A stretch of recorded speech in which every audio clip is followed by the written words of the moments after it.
Hello everyone, welcome to my channel. I hope everyone is having a wonderful day. Before starting the video, please go ahead and hit the subscribe button and give this video a like up. In this week's gripping installment of The Young and the Restless, viewers were treated to a delicious unraveling of the past, present, and possible futures as Nikki Newman dropped a bombshell reminder that shook the Newmans and the Winters to the core. As the family sat poised for yet another elite gathering, sipping champagne and exchanging icy smiles, Nikki's sudden declaration wasn't just a passing comment, it was a strategic move in a high-stakes game of legacy preservation. Her target? Kane Ashby, the charming Australian with a shadowed past and a slippery smile. And while some in the room rolled their eyes, others froze. Because Nikki wasn't speaking from hearsay, she had receipts. And everyone knew it. Let's dive into this creatively reimagined 3,000-word recap of the week when truth met tension, and Nikki brought the thunder. At the Newman Ranch, the room was warm with golden lighting, the clinking of glasses, and the scent of imported roses. Victor, seated like a patriarchal king, watched as the family mingled. Summer chatted with Victoria, while Nick stood off to the side, arms folded, scanning the room like a man expecting trouble. Trouble walked in on well-polished shoes and a devil-may-care smirk. Kane Ashby at Lily's hand was on his arm, soft, affectionate, almost protective. But Nikki's sharp eyes missed nothing. From her seat near the fireplace, she studied Kane like a predator waiting to pounce. She raised her glass slowly. "Let's toast," Nikki said smoothly, her voice dipped in honey and venom.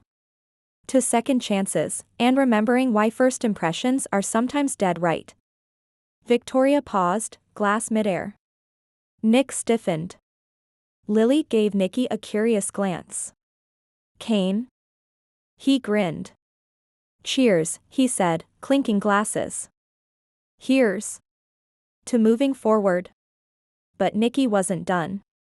Later that night, as the fire dimmed and the guests trickled out, Nikki cornered Victor in his study. Her fingers gripped a manila folder like it was a live grenade. "You remember what this is?" she asked, dropping it on his desk. Victor opened it. The first page, an old mugshot, not of Kane himself, but of his supposed identity, Philip Chancellor III. "The case that rocked Genoa City years ago. He lied to everyone," Nikki whispered. "He manipulated Jill, lied to Katherine, inserted himself into the Chancellor dynasty, and cost people millions. That wasn't a mistake. That was a con." Victor frowned, remembering. "He claims he's changed. And maybe he has." Nikki allowed. "But Lily is walking into something dangerous, and I won't watch another Newman woman fall for a man with a mask." Victor raised an eyebrow. "You planning to intervene?" Nikki gave him a steely look. "I already have."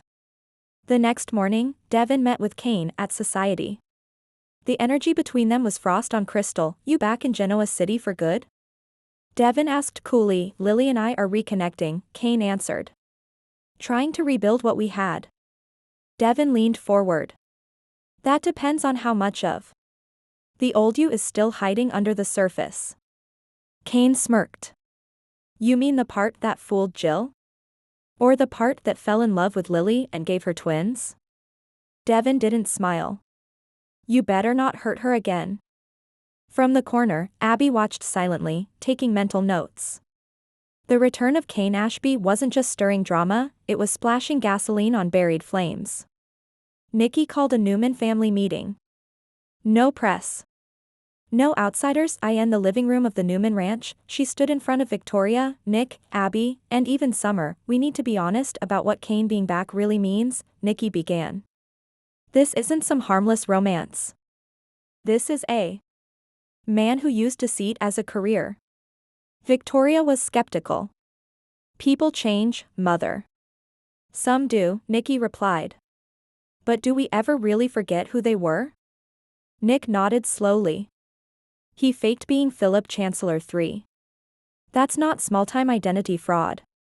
Abby added, "And he manipulated Jill during one of the hardest times of her life." Nikki continued.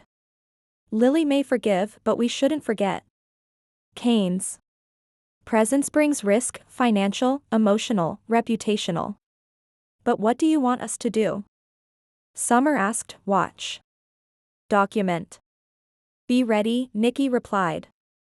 Because when Kane's next move backfires, and it will, I want this family prepared.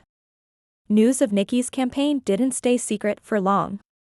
That evening, Lily stormed into the ranch. You're digging into Kane's past? Behind my back? Lily demanded. Nikki met her head on. I'm protecting you. I don't need protecting.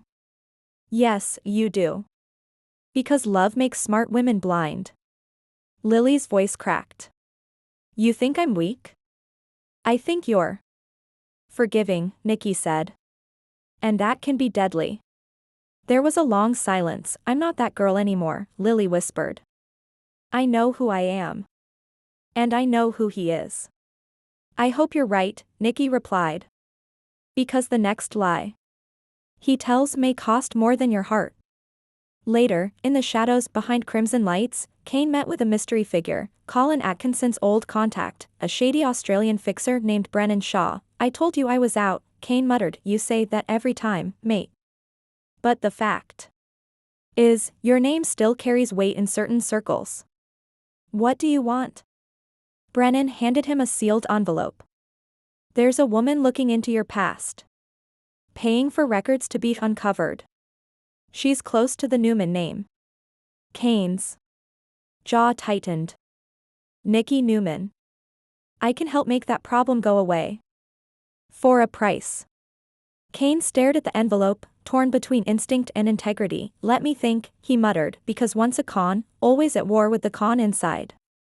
By midweek, the Genoa City rumor mill was on fire. Phyllis spilled the tea to Sharon. Chloe whispered it to Chelsea. Even Daniel got a whiff of Kane's resurfaced misdeeds. What started as a whisper became a storm. Jill received calls. Billy grew suspicious. And Katherine Chancellor's legacy, already fragile, hung in the balance. Once again, Lily, after days of defending Kane, found something she didn't expect, a bank transaction in his name linked to a shadow account in the Caymans. Her hands trembled as she clicked through the details. Not again, she whispered. Kane walked in moments later. Lily, what are you doing? She turned the screen toward him. Tell me this isn't what it looks like. His face froze. Not guilt. Not shock. But something worse, familiarity. Kane sat down. I opened that account years ago, before I came clean. It's dormant. It was used 2 weeks ago. I haven't touched it. Then who did? His jaw clenched. I don't know. Lily stood, torn between the man she loved and the man she feared she might still be married to in disguise. I need time, she whispered. Kane reached for her hand. Don't let Nikki win. This isn't about Nikki anymore, she said. This is about you. At Crimson Lights the next day, Nikki met Lily. No more confrontation. Just quiet concern. I never wanted to be right, Nikki said softly. I wanted to be wrong about him. Lily didn't respond. I saw the way you glowed around him. I know what love like that feels like. But sometimes, the hardest thing is realizing we're still vulnerable to the same wounds. Lily gave a tired smile. You warned me. Nikki squeezed her hand. Let's make sure this time, you walk away before he makes the first cut. As the episode ends, Kane stood alone in the Chancellor mansion, the echo of the past thick in the air. A storm brewed outside, wind rattling the windows. He looked down at his reflection in the mirror, and for a moment, he didn't recognize himself. The mirror cracked slightly. A metaphor, or a warning, because in Genoa City, no secret stays buried.